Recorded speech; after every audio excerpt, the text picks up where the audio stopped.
গভীর রাত, রাত ৩টা বাজে। এখন আমার চা খাওয়ার ক্রেভিংস উঠছে।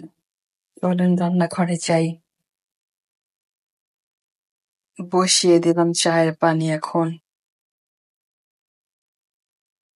কড়া করে চা খাবো।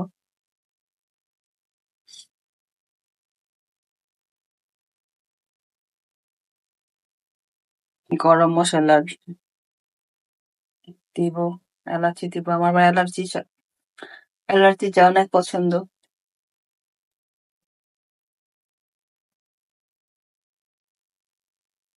বলক চলে আসতেছে। যদিও আমি চিনি কম খাই, তারপর একটু বেশি চিনি দিলাম।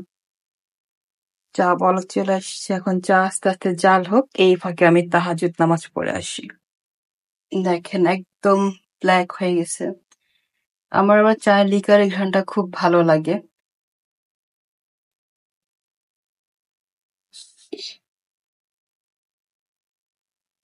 মাঝে মাঝে চিন্তা করি লং ভিডিও কেমনে বানাবো, তাই আজকে পুরো চায়ের প্রসেসটা আপনাদের দেখাইলাম।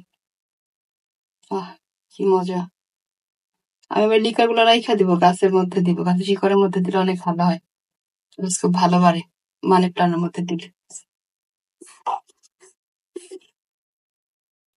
এটা হচ্ছে আমার ওয়ান টাইম চা, আমি এটাকে ওয়ান টাইম চা বলি।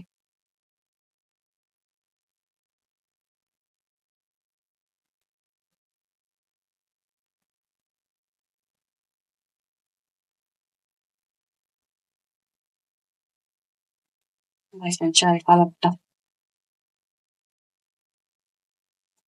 আমার মতো চা প্রেমিক খুব কমই আছে মনে হইতেছে। এই যে বাঙালিদের মুড়ি আর চা। সবসময় খাই না, আজকেই শুধু মুড়িতে চা খেতে ইচ্ছে করছে। সবসময় আমি লাঠি বিস্কুট দিয়ে খাই, আমি টোস্ট বিস্কুট। এই যে আমার চা, আমার মুড়ি।